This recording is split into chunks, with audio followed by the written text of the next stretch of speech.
नमस्कार मित्रों, आप सभी भक्तों का हमारी YouTube चैनल में हार्दिक स्वागत अभिनंदन। मैं आचार्य राष्ट्रीय प्रवक्ता शिवम कृष्ण महाराज जी आप सभी भक्तों को व सभी नव कथावाचकों को, क्योंकि आजकल देखने को मिल रहा है कि किसी विद्यालय में, किसी गुरुकुल में विद्यार्थी जीवन के जो लक्षण हैं वो उन्होंने प्राप्त नहीं किए, न किसी की सन्निधि में पढ़ने का प्रयत्न किया, न किसी गुरु की परंपरागत आचार शिक्षा ग्रहण की, स्वयं किसी पुस्तक से किसी पुराण को उठा करके और उसे अध्ययन करने लगे। महीने 6 महीने अध्ययन किया, इसके बाद व्यास मंच पर बैठ कर के कथा करने लगे। जिनको भागवत महापुराण का एक श्लोक भी शुद्ध याद नहीं है, जिन्हें भागवत के किसी भी श्लोक का अनुवाद याद नहीं है, भावार्थ याद नहीं है, केवल एक जैसे एक तोता होता है ना, घर में तोता को पालते हैं और उसको जितना सिखाते हैं उतना ही सीखता है। तो इसी प्रकार पुस्तकों का सहारा लेकर के और वो श्लोकों को भी गलत कर रहे हैं, अर्थ का अनर्थ कर रहे हैं। तो भागवत कथा में एक जगह प्रसंग भी आया है प्राचीन बरही का, तो उन्होंने अर्थ का अनर्थ कर डाला और उस अनर्थ से क्या हुआ ये मैं आगे आपको विस्तार से चर्चा करके बताऊंगा। तो मैं किसी भी विप्र बंधु बांधव की कोई अवहेलना नहीं करना चाह रहा हूं, लेकिन मैं इतना जरूर कहूंगा कि आप लोग अगर श्रीमद् भागवत महापुराण या रामचरितमानस या शिव पुराण किसी भी ग्रंथ को या पुराण को लेकर के और कथा सीखना चाह रहे हैं या कथा कहना चाह रहे हैं, तो आप सभी से मेरा करबद्ध निवेदन है कि कृपा कर किसी गुरुकुल में जाकर के या गुरुजी की सन्निधि में गुरुदेव भगवान की शरण पाकर के उसका अध्ययन करें, और ज्यादा से ज्यादा हो सके तो व्याकरण का भी अनुभव करें, संस्कृत का शुद्ध रूप से वाचन करें, जिससे आपको भी ज्ञान की अनुभूति हो और आप दूसरों को भी ज्ञान दे सकें, ना कि आपके मन में जो आए आप जो बोलना चाहें वही बोलें। तो आज मैं केवल संक्षिप्त में इस बात को लेकर के, और भागवत मंच पर हम जब बैठते हैं तो प्रथम शुरुआत में मंगलाचरण को कैसे करते हैं, मंगलाचरण हमें कैसे करना चाहिए, इस बारे में हम आप सबको बता रहे हैं। तो आप कृपा करके इसे सुने और इससे कुछ सीखें। आगे अगर आप लोग मुझे कमेंट करके बताएंगे और मेरे चैनल से जो जुड़े हैं, जो नहीं जुड़े हैं वो लोग इसे सब्सक्राइब कर लें।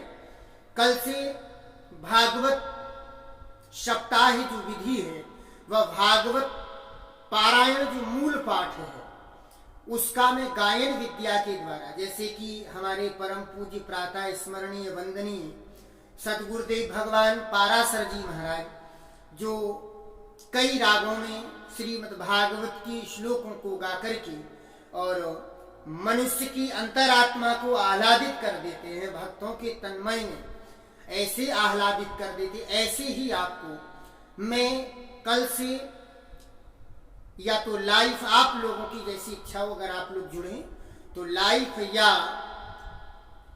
वीडियो के माध्यम से भागवत मूल पाठ पारायण जो है उसका एक एक स्कंद गा करके आपको डालूंगा, जिससे आप लोग उसे पढ़ें और सुने, तो उससे आपको अनुभूति होगी और उस श्लोक को सुन करके पढ़ करके आप उसको शुद्ध बोलें। तो आइए हम आज की शुरुआत करते हैं कि मंगलाचरण को कैसे करना चाहिए, किस विधि से करना चाहिए, कैसे गा करके करना चाहिए। मैं इसको कई तरह से बताऊंगा और आज मैं शुरुआत कर रहा हूं आप सबके लिए, तो आप बड़े प्रेम से इसका श्रवण करें।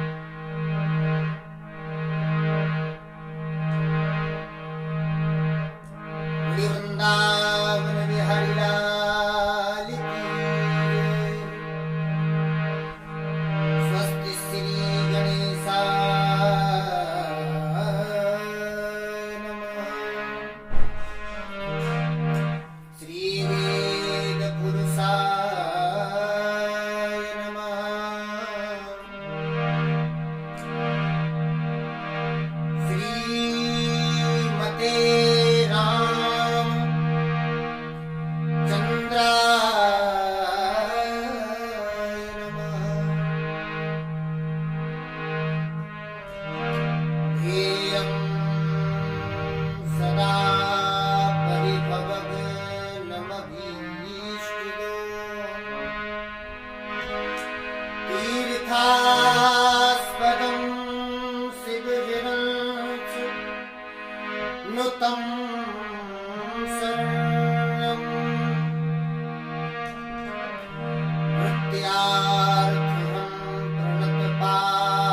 ततो जय मुदीर सीतानाथ समारंभा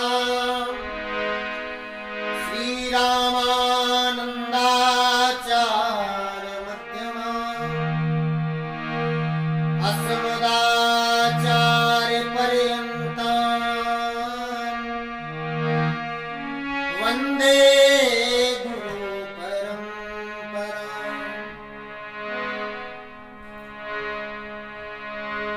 नमो गोव्या श्रीमती व्यासौरभेदस्य एव च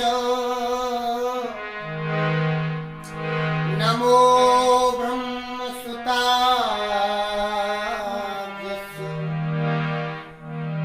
पवित्राभ्यो नमो नमः। वागीसायस्य वदने लक्ष्मीर्यस्य च वक्षसि यस्यास्ते हृदये संभृत तं नृसिंहमहं भजे। विश्वसर्ग विसर्गादि नवलक्षण लक्षितम् श्रीकृष्णाख्यं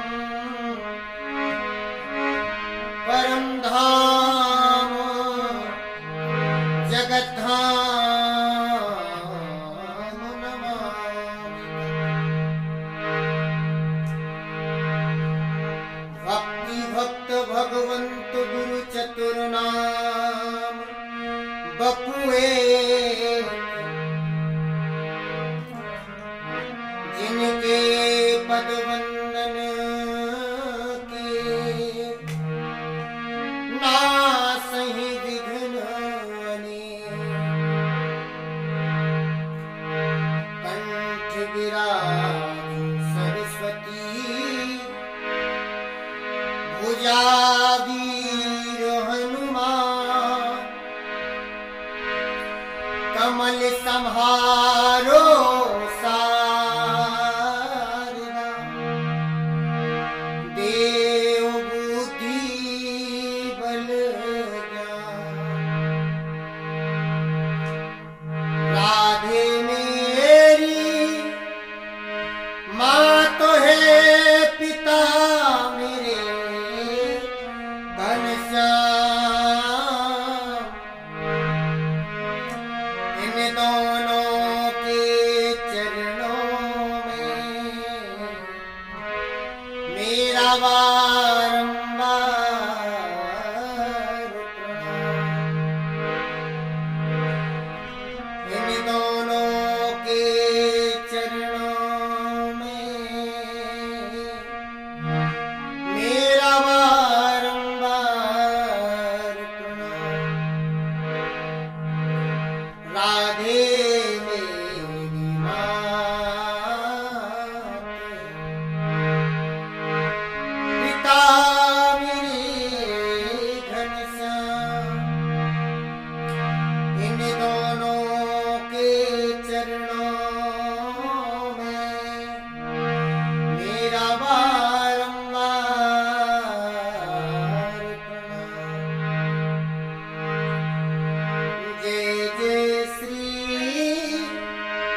कहे हर